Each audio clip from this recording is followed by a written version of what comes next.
Merci également à chacun de vous d'être présent cet après-midi. J'espère que vous allez bien. J'espère également que vous ne digérez pas trop là maintenant, que c'est un peu terminé. Donc, pour pouvoir justement entendre, recevoir le message que Dieu a pour nous cet après-midi. Le thème que j'ai choisi pour cet après-midi s'intitule « Laissez Dieu agir en nous » ou « Laissez Dieu réussir en nous ou en toi ». Est-ce que vous trouvez que est-ce que ce titre vous dit quelque chose? « Laissez Dieu réussir en moi ». Est-ce que Dieu réussit en vous? Qu'est-ce que ça peut vouloir dire, réussir? Alors bien sûr, puisque nous sommes aussi avec la jeunesse le samedi après-midi, eh bien on essaie de réfléchir avec eux autour de ces thèmes qui vraiment préoccupent souvent la jeunesse. Je ne dis pas que ce sont des thèmes qui intéressent que la jeunesse, mais intéressent énormément la jeunesse. Sinon, il faut faire avancer pour moi le diaporama, parce qu'ici, ça ne fonctionne pas pour l'instant. Voilà, merci beaucoup. Alors, c'est vrai que par rapport à la réussite, on pourrait se dire que réussir, c'est aussi se donner les moyens de notre réussite. Donc, c'est bien sûr avoir un plan de carrière. Donc, il y a des gens très jeunes, avec leurs parents, réfléchissent, se projettent, écrivent même sur du papier les différentes étapes à suivre. Mais c'est aussi suivre des études. Donc, avoir un plan, suivre des études, et puis bien sûr, trouver un travail. On pourrait rallonger cette liste avec se marier, avoir un travail confortable. Mais est-ce que nous pouvons résumer la réussite à tous ces éléments, je pourrais considérer comme étant matériels ou sociaux? Cet après-midi, je vous inviterai à voyager avec moi dans la Bible, et particulièrement dans l'Évangile selon Luc, au chapitre 19. Nous ferons un petit voyage en Palestine, et là, nous irons directement dans la ville de Jéricho. Alors, vous avez ici le petit schéma avec la carte, et nous allons dans la ville de Jéricho. La ville de Jéricho se situe à environ...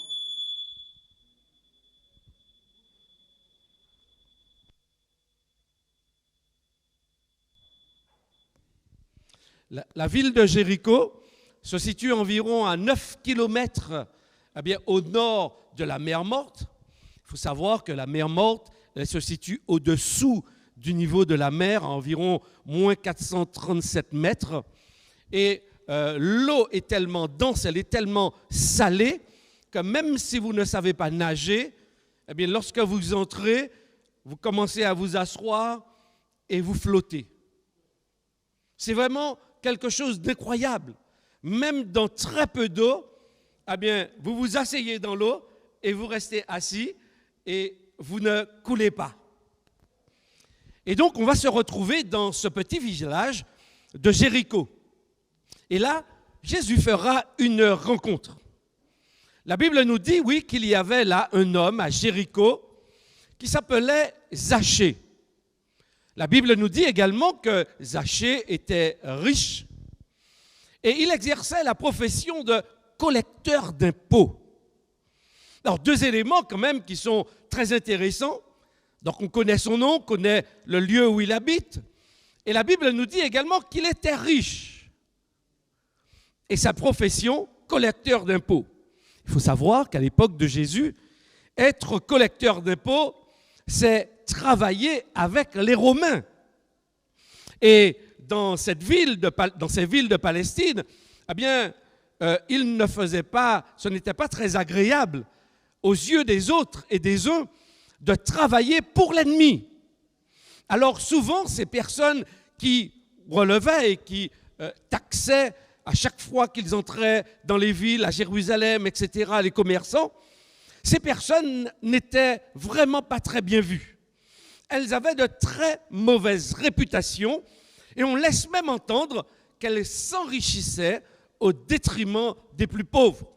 C'est-à-dire que lorsque l'Empire romain demandait par exemple 10 sous par pot, une taxe pour entrer par rapport à un poids de marchandises, eh bien eux, ils surtaxaient et ainsi, ils pouvaient s'enrichir. Donc non seulement ils remettaient à l'Empire ce qui leur revenait, mais ils s'enrichissaient par là même avec des surtaxes. Et c'est donc pourquoi la Bible, lorsque dans le Nouveau Testament on parle des collecteurs d'impôts, souvent, eh bien, ce sont des gens qui n'ont pas une bonne réputation. Ce qui est intriguant également dans le texte, c'est que la Bible nous dit qu'il cherchait, donc Zachée cherchait à voir qui était Jésus. Et le texte se poursuit en nous disant qu'il n'y parvenait pas, premièrement par rapport à la foule, mais aussi parce qu'il était de petite taille. Ah, très intéressant, très intéressant. Zachée cherche à voir Jésus. Mais on peut se dire, mais tiens, pourquoi Zachée cherche-t-il à rencontrer Jésus? Que lui manque-t-il? N'a-t-il pas réussi sa vie? Il a de l'argent, il est riche, nous dit la Bible. On nous dit qu'il a un bon métier et apparemment, il ne lui manque de rien. Pourquoi Zachée cherche-t-il à rencontrer Jésus, à le voir? Alors tout d'abord, lorsque nous lisons Luc chapitre 18, on va se rendre compte que juste avant d'entrer dans la ville de Jéricho, Jésus va accomplir un miracle par rapport à un aveugle. Et le bruit va se répandre très rapidement que cet aveugle, eh bien maintenant il voit. Certainement, Zachée qui était à ses affaires, a dû entendre parler de ce miracle. Alors il sort, il se précipite et il cherche à rencontrer Jésus. Le mot ici utilisé dans le texte original pour voir Jésus va beaucoup plus loin que le regard, la vue. Dans le texte, on a le sentiment que Zachée veut vraiment avoir un dialogue, une rencontre avec Jésus, pas simplement le voir. D'ailleurs, tout le reste de l'histoire va nous montrer que Zachée ne veut pas seulement apercevoir Jésus, il cherche autre chose.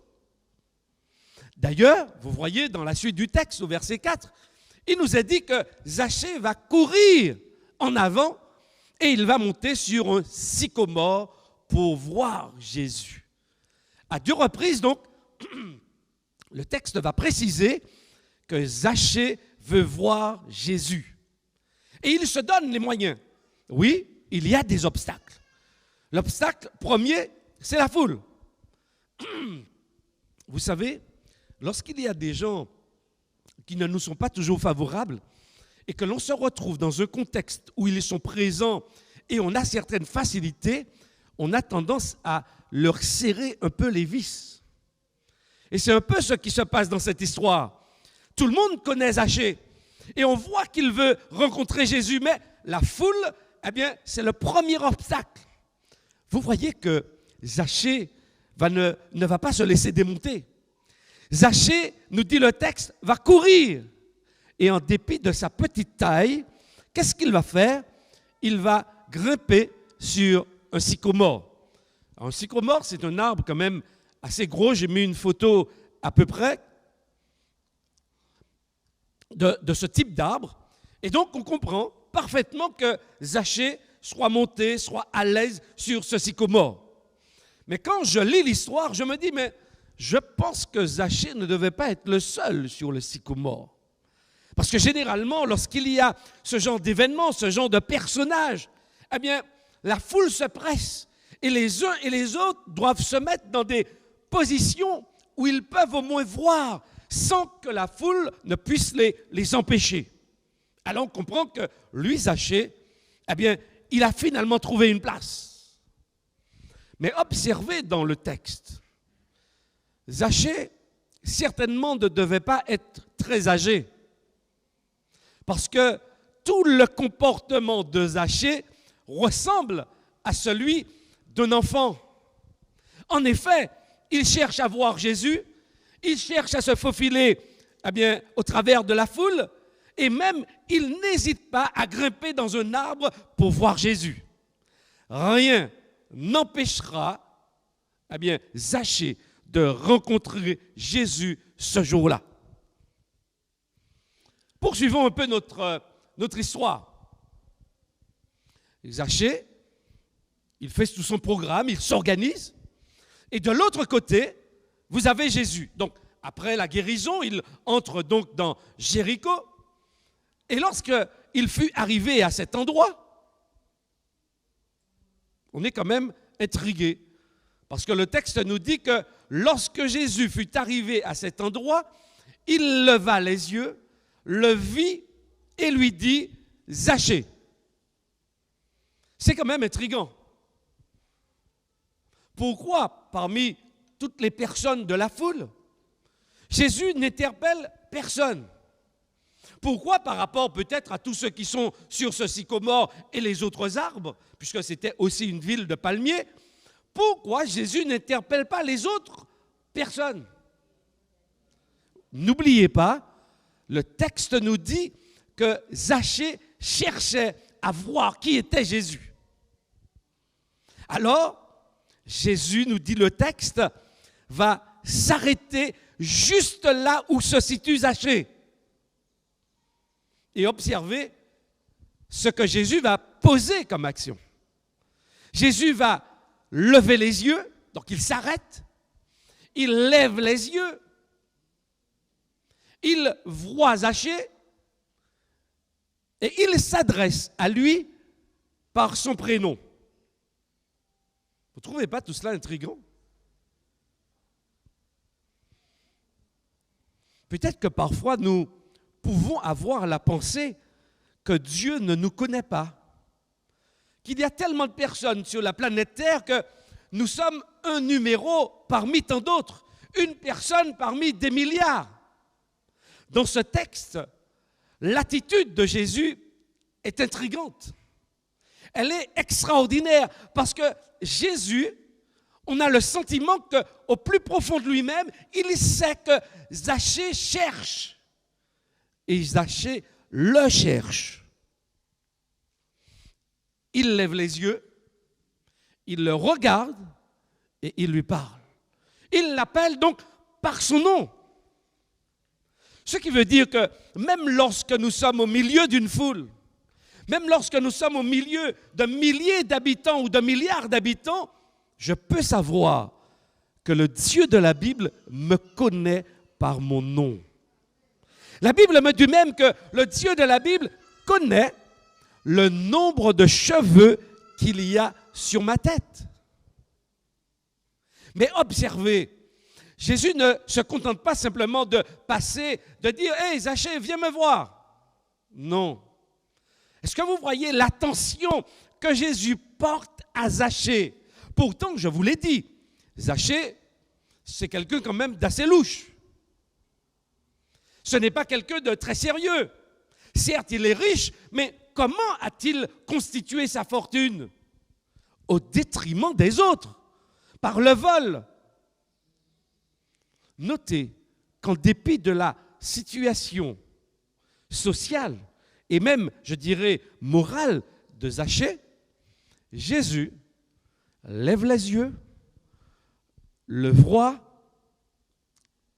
et lui adresse la parole en le nommant. Parfois, nous pouvons avoir le sentiment que nous pouvons faire peur à Dieu par rapport à nos fautes, par rapport à nos erreurs, par rapport, aux conditions de vie que nous avons vécues jusque-là. Ce texte est en train de me dire que rien ne fait peur à Dieu. Au contraire, il est prêt à venir, à me regarder, il est prêt à m'appeler par mon nom, parce qu'on a le sentiment d'ailleurs dans le texte que Jésus cherche Zachée. Ce n'est pas seulement Zachée qui cherche à voir Jésus, mais Jésus aussi. C'est très intéressant de voir les deux mouvements. Non seulement Zachée cherche, mais de l'autre côté, Jésus aussi cherche Zachée. Et d'ailleurs, il le dira à la fin, au verset 10, oui, le Fils de l'homme est venu chercher et sauver ce qui était perdu. Et c'est vrai que cela nous permet d'avoir aussi la lecture du texte, comprendre que toute la démarche de Jésus, elle est mise en place parce qu'il a un objectif, chercher et sauver. Chercher et sauver quiconque, quelle que soit notre condition sociale, financière, même si nous sommes grands de taille ou petits. Non, peu importe Jésus. C'est nous qui l'intéresse. C'est toi, c'est moi qui l'intéresse.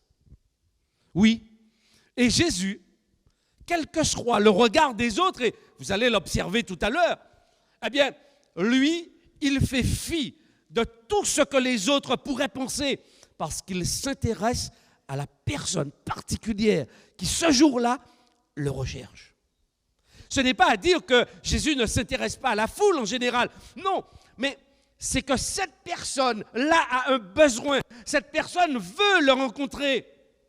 Alors Jésus met tout en œuvre pour rencontrer Zachée.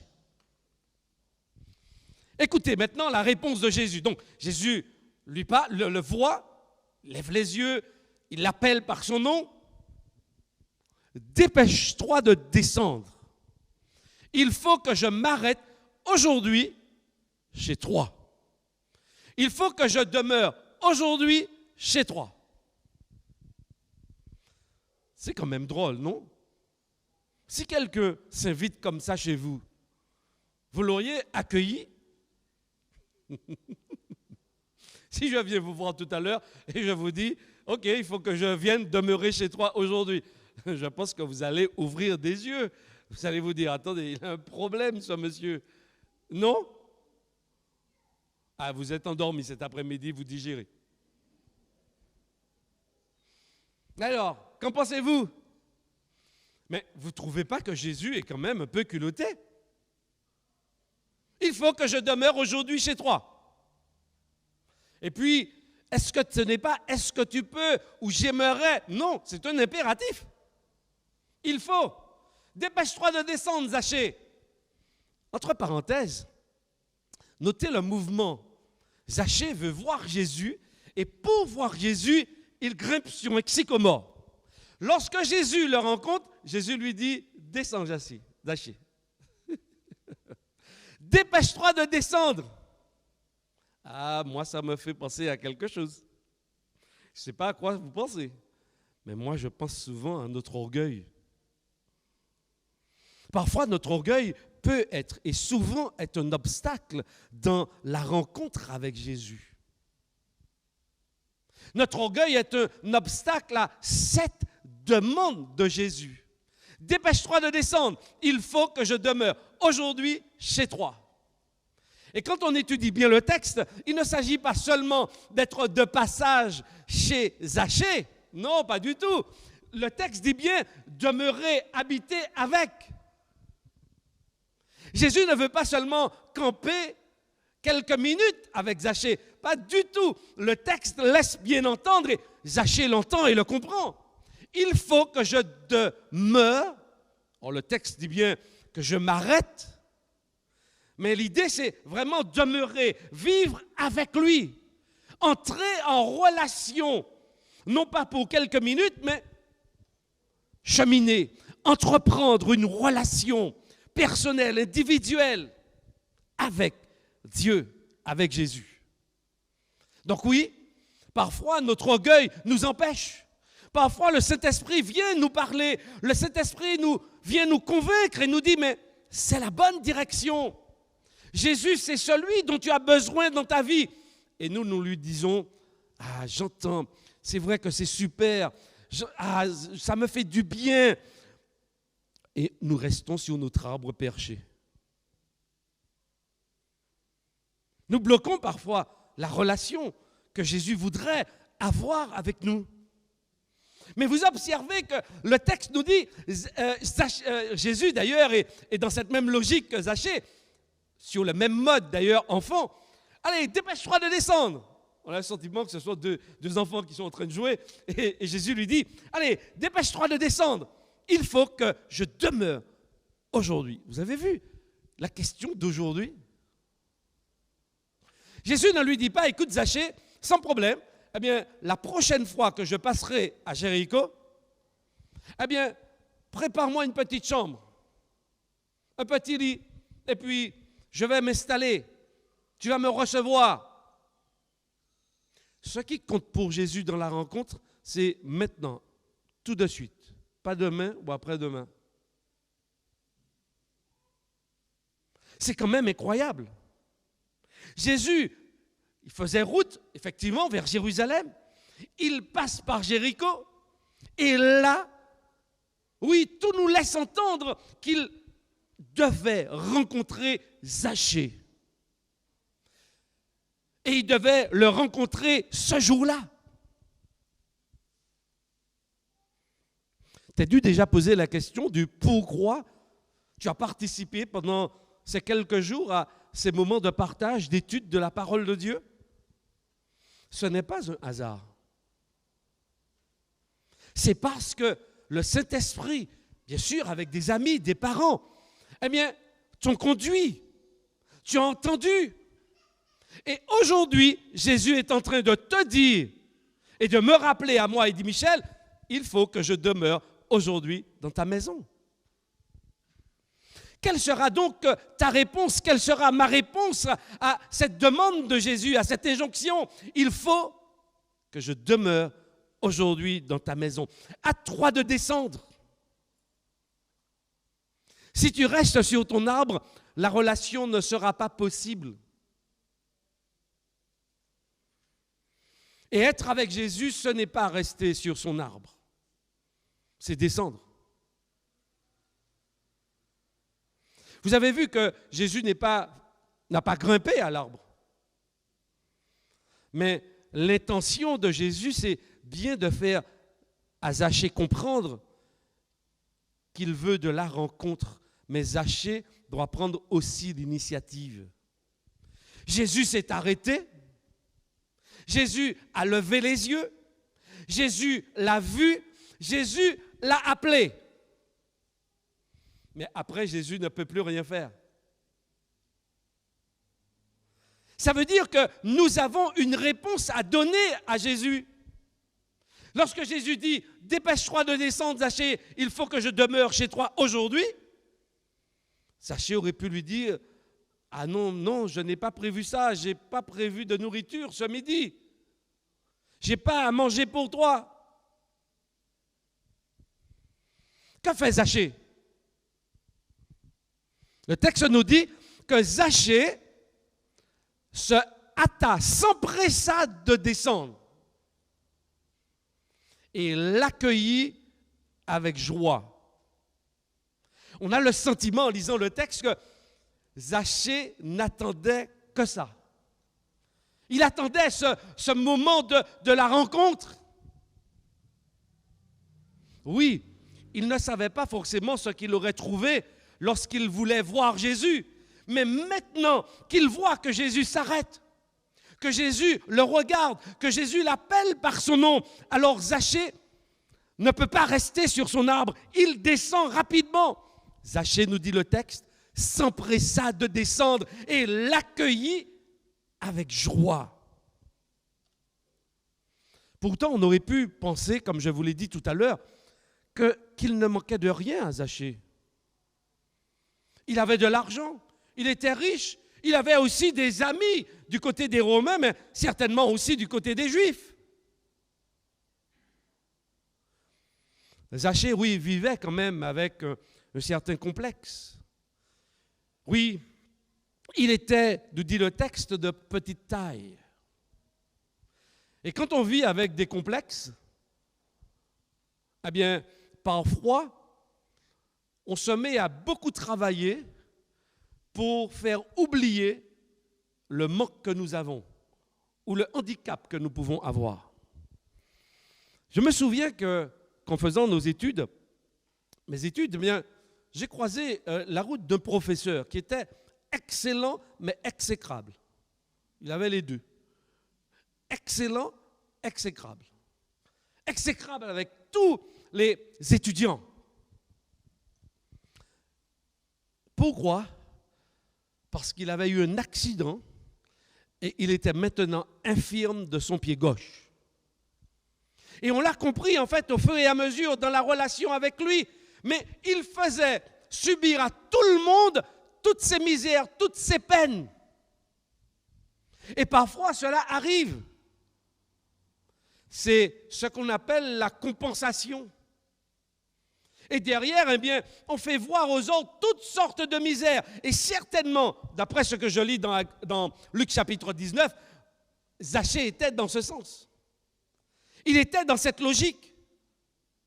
Parce qu'effectivement, on observe que, oui, il était de petite taille, il s'était enrichi. Mais qu'est-ce qui se passe après? Lorsque Jésus dit cette parole à Zachée et qu'on voit que Zachée descend. Au verset 7, il nous est dit, en voyant cela, tous maugréaient. Il est allé loger chez un pécheur. Vous voyez un peu l'attitude de la foule. Vous voyez aussi le regard qu'elle posait par rapport à Zachée. Donc on comprend que derrière, n'étant pas aimé, eh bien, il compense. Il va taxer, il va surtaxer, il va être riche et immensément riche. Mais vous voyez que Jésus, ah oui, il a le chic pour cela. Jésus va droit au but. Ah oui, Jésus dit à Zachée, il faut que je demeure aujourd'hui chez toi. Et le texte nous dit, oui, eh bien, Zachée, ça s'empressait de descendre. Zachée sent que Jésus est capable de lui apporter ce que ni la richesse, ni la position n'ont pu lui donner jusqu'à ce jour. Peut-être qu'il n'est pas en mesure de l'expliquer, mais son comportement le montre, le démontre, il s'empresse et il accueille. Ah oui, très intéressant. Et vous voyez, même là encore, Jésus, en dépit de tout ce que pourrait dire la foule, s'intéresse à Zachée ce jour-là, à ce moment-là. Est-ce que nous, dans nos relations les uns avec les autres, eh bien, nous mettons en place aussi ces mécanismes comme ceux de Jésus? Jésus avait une mission en tête, chercher et sauver. Chercher pour sauver. Cet après-midi, Jésus également, en dépit de tous les plans de carrière qu'on pourrait faire, que ce soit adulte ou jeune, si on ne laisse pas Jésus réussir en nous, certainement nous réussirons socialement. Mais certainement on risque de passer à côté de l'essentiel. Pourquoi est-ce que je dis cela? Observez le texte. Qu'est-ce qui se passe dans la vie de Zachée? La Bible nous dit, oui, que Zachée s'empresse de descendre. Jésus veut demeurer chez lui, il l'a compris et il l'accueille. Et la Bible nous dit, verset 8, Zachée se tenant devant le Seigneur. C'est intéressant, il n'est pas dans le dos de Jésus. Il lui fait face. Ils sont en relation. Zachée est en train d'assumer tout ce qu'il a fait avant, mais il le fait devant Jésus, avec Jésus. Et qu'est-ce qui se passe? Il dit, Seigneur, je donne aux pauvres la moitié de mes biens. Et si j'ai extorqué quoi que ce soit à quelqu'un, je lui rends le quadruple. Wow! Est-ce que vous pouvez imaginer la fortune de Zachée? Parce que je pense qu'il ne s'agissait pas de deux pauvres qu'il y avait là. Zachée dit, Moi, je donne la moitié de mes biens. Vous imaginez si tous les hommes d'affaires, tous ceux qui ont des milliards, les hommes les plus riches du monde disaient « Je donnais la moitié de mes biens aux pauvres ». Vous imaginez ce que cela aurait pu produire? Combien d'hommes, de femmes, combien d'enfants pourraient retrouver un peu de sourire, un peu de joie? Et Zachée ira très loin parce qu'il dit, oui, non seulement je donne, mais aussi je répare. Ah, pas mal, la notion de réparation dans la guérison. Oui, parfois on veut accueillir Jésus dans notre vie, mais on n'accepte pas, eh bien, le bouleversement que Jésus va produire pour nous libérer. Jésus ne fait pas un bouleversement, et vous observez dans le texte que Zachée ne dit pas ben, « Jésus, je te donne la moitié de mes biens ». Ce n'est pas ce qu'il a dit. Hein. Il n'a pas dit ben, « Non, c'est par rapport aux pauvres ». Lorsque quelqu'un se laisse rencontrer par Jésus, lorsqu'il l'accueille avec joie, il y a un bouleversement interne qui se produit. Et c'est là où, dans ce texte, moi j'aperçois justement la réussite de Dieu en Zachée. N'oubliez pas, Jésus termine en disant, le Fils de l'homme est venu pour chercher et sauver. Qu'est-ce qui se passe avec Zachée? N'est-il pas trouvé et n'est-il pas sauvé? Oui. Tout ce qui se produit maintenant nous montre eh bien, que Zachée a accueilli Jésus, que Zachée a été transformé, que Jésus finalement a réussi dans la vie de Zachée, parce que Zachée maintenant reflète le caractère de Jésus. Oui, vous connaissez le verbe de Dieu? Il y a Dieu a deux verbes particuliers qu'il aime. Il y a le verbe aimer, oui, et l'autre verbe. Si vous connaissez l'autre verbe, c'est donner. Car Dieu a tellement aimé qu'il a donné. Est-ce que vous voyez le processus dans lequel Zachée est entré? Jésus ne lui a rien dit. Mais la transformation se produit parce que Zachée accueille Jésus avec joie. Il descend de son arbre. C'est-à-dire que tout ce qui avant avait de l'importance pour lui, on a le sentiment, en lisant le texte, que Zachée met tout ça de côté. Et le texte nous dit, oui, qu'il accueille Jésus. Il le reçoit avec joie. Alors oui, quand on accueille Jésus, quand on cloue notre orgueil, notre ego, lorsqu'on en prend conscience, et qu'on dit à Jésus, ah maintenant là il faut venir pour que tu intègres ton humilité, ta douceur. Ah oui, tout l'orgueil de Zachée, ben, il est cassé, il est brisé. Zachée repense sa vie, il la revoit, il la reformule. Cette vie ne tourne plus autour de l'argent, autour des richesses, autour de la possession. Non, non, non, pas du tout. Zachée dit non, moi je donne la moitié de mes biens aux pauvres. Et si j'ai fait du tort à quelqu'un, alors oui, je répare.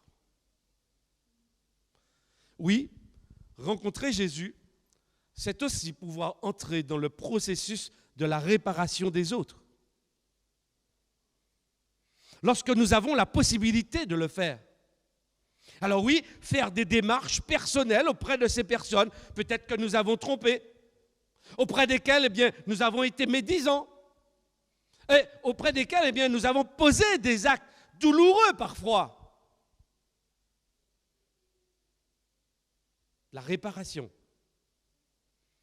Et vous voyez, cette réparation est produite dans la rencontre, dans le face-à-face avec Jésus. Ce n'est pas avec un homme que ça se fait, avec Jésus. Alors oui, Jésus était homme, mais pas comme. C'est avec ce personnage que toutes nos rencontres, doivent se faire. Et Ryan disait tout à l'heure dans l'introduction du premier cantique, du premier chant de louange, il disait oui, la place de Dieu. Où est Dieu dans notre cœur, dans la formulation de la louange? Si Dieu n'est pas dans notre cœur, alors toute louange n'a pas de sens. Ce sont des mots, c'est du verbiage. De la même manière, suivre Jésus, si on ne l'a pas rencontré, c'est une perte de temps. Parce que ce que Jésus veut, c'est te rencontrer, toi, aujourd'hui, cet après-midi. Toi qui m'écoutes par le biais d'Internet, toi qui m'écoutes également en présentiel, je suis sûr et je sais que Dieu te parle. Mais est-ce que tu accepterais maintenant de dire à Jésus, ok, oui, je veux descendre, je t'accueille maintenant avec joie. Il y a toutes ces peurs qui viennent, toutes nos préoccupations du comment on va faire. On se pose tant de questions. Et vous observez que Zachée ne pose pas de questions. Il ne se pose pas de questions. Zachée parle dans son contact, dans cette relation avec Jésus. Et Jésus va répondre. Le salut est entré aujourd'hui dans cette maison. Vous observez l'aujourd'hui de Jésus? Jésus ne dit pas que le salut rentrera à la fin des temps dans la vie de Zachée. Non. Avec Jésus, c'est maintenant, pas demain. Et tous les jours, c'est un maintenant avec Jésus. Le salut est entré aujourd'hui dans cette maison parce que lui aussi est un fils d'Abraham. Cette notion demande également une autre réflexion, mais je vais juste faire une petite parenthèse avec vous, très intéressante, parce qu'elle n'est pas là pour rien. Pourquoi est-ce que Jésus conclut dans cette relation avec Zachée par cette phrase? Parce que lui aussi est un fils d'Abraham. Qu'est-ce que ça veut dire? Vous savez pourquoi? Alors c'est vrai, on comprend que Zachée maintenant, de paria qu'il était, de collaborateur, devient et entre, il est introduit dans la généalogie des hommes de foi, dans la généalogie d'Abraham, père de la foi. C'est quand même incroyable pour tous les Juifs qui sont en train de vivre cette scène, d'entendre Jésus dire que lui, Zachée, le collaborateur, est un fils d'Abraham, mais pas que. Et vous allez voir maintenant.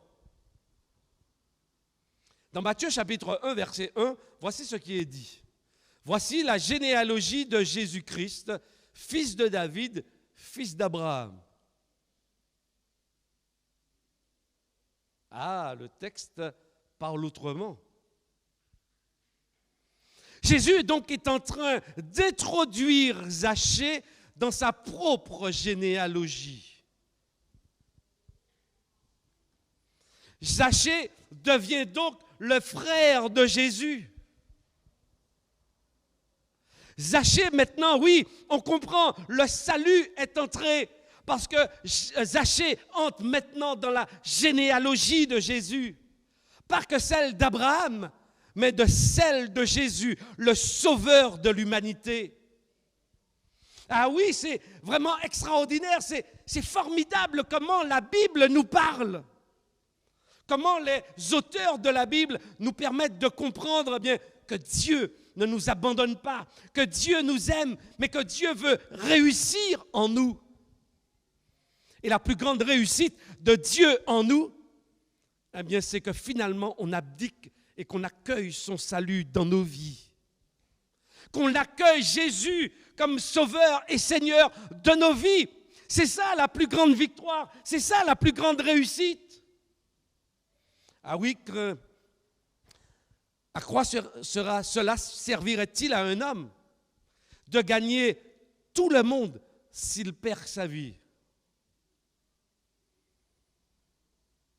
Oui, comme Zachée, Jésus, cet après-midi, veut t'introduire dans sa généalogie. Jésus veut faire de toi un sauvé. Jésus veut faire de toi son frère, sa sœur. Jésus veut réussir en toi. Mais il ne peut le réaliser que si tu descends de ton arbre. Jésus ne peut le réaliser que si tu ouvres ton cœur à sa présence par le Saint-Esprit dans ta vie. Alors, est-ce que cet après-midi, tu veux réussir avec Jésus? Tu veux laisser Jésus réussir en toi comme il l'a fait pour Zachée? Oui, tandis que les chantres se préparent, je vous invite à demander au Saint-Esprit de venir habiter en vous et à vous parler maintenant. Que vous soyez venus cet après-midi peut-être pour la première fois. Que vous soyez peut-être quelqu'un, disciple de Jésus pendant des années, ou que peut-être vous n'ayez pas encore pris la décision de faire partie de l'équipe de Jésus. Cette question se pose à chacun de nous cet après-midi.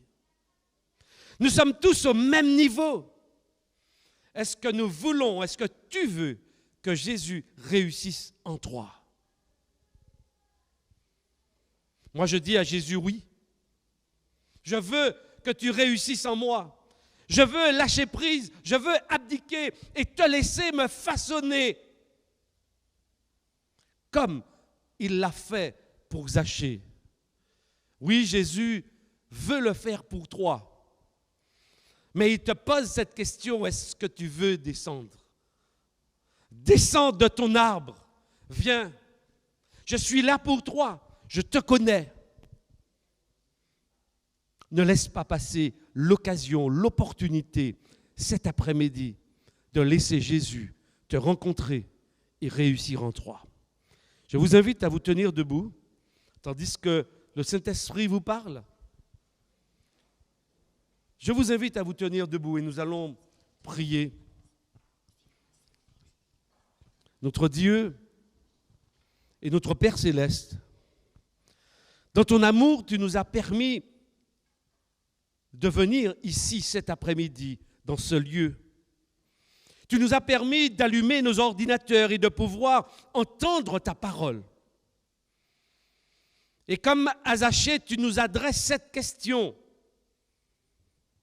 Descends vite. Descends vite parce qu'il faut qu'aujourd'hui, je demeure dans ta maison. Cet après-midi, oui, nous entendons ta voix qui nous parle. Mais nous ne voulons pas simplement que ce soit des émotions. Nous voulons surtout que ce soit ta voix qui nous conduise à la réalité de qui est Jésus, de ce que Jésus fait pour nous et ce qu'il peut faire et transformer en réussite dans nos vies. Oh oui, notre Père, je voudrais d'une façon spéciale te présenter toute la jeunesse de la Martinique et d'ailleurs. La jeunesse du monde entier, qu'elle puisse prendre conscience au travers de tous ceux qui prêchent ta parole dans le monde, que tu es un Dieu d'amour, un Dieu de rencontre, un Dieu qui veut la réussite de ceux qui l'acceptent dans leur vie. Oh oui, notre Dieu et notre Père, tu veux le faire également avec chaque adulte. Oui, qui que nous soyons, tu veux réussir en nous. Tu frappes encore à la porte de notre cœur et tu nous invites à te laisser entrer. Alors Jésus, oui, avec tous ceux qui sont présents, tous ceux qui m'écoutent, nous te disons, viens. Nous ouvrons notre cœur et nous voulons que tu réussisses en nous. Oui, que toute la gloire te soit au siècle des siècles. Amen.